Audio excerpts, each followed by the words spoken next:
அதே அச்சிஷ்ட பாரமான சிலுவையை கொண்டு உலகத்தை மீட்டு ரட்சித்தீர். ஏழாம் நிலை, பயணத்தின் இரண்டாம் தடை. சிலுவையில் பாரம் தாங்க முடியாமல் இயேசு மீண்டும் தரையில் சாய்கின்றார். கனமான சிலுவை அவரது பயணத்தை தடுமாற செய்கிறது. அவர் தளர்ந்து விடவில்லை. எழுந்து திரும்பவும் இயேசு தன் பயணத்தை தொடர்கின்றார். சில நேரங்களில் தவறு செய்யாதவர்கள் தவறு இழைத்தவர்களால் துன்பப்படுத்தப்படுகிறார்கள். இதற்கு பெயர்தான் அநியாயம். தந்தை தனக்கு கொடுத்த பணியை நிறைவேற்ற நம்பிக்கையுடன் உறுதியுடனும் தன் பயணத்தை தொடர்கின்றார் இயேசு.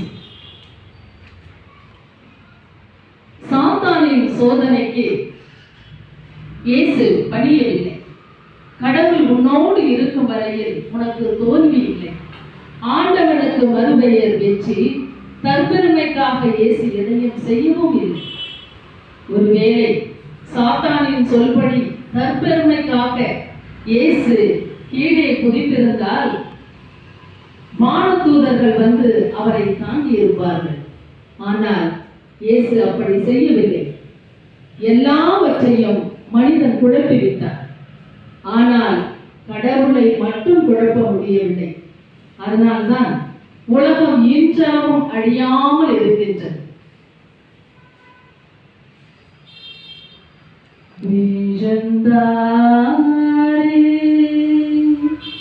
மண்ணில் சாய்ந்தாரே, வேதனையா கண்ணீர் வடித்தாரே,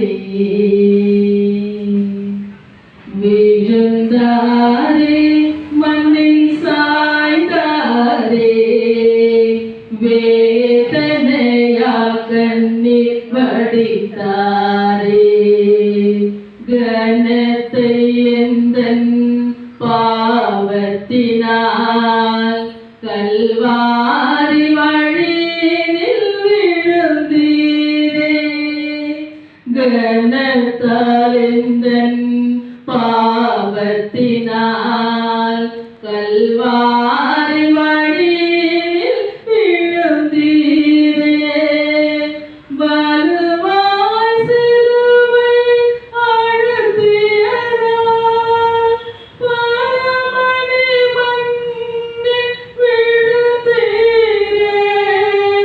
பரமனை மண்ணில் விழுந்தீரே, விழுந்தாரே, மண்ணில் சாய்ந்தாரே, வேதனையா கண்ணீர் வடித்தாரே.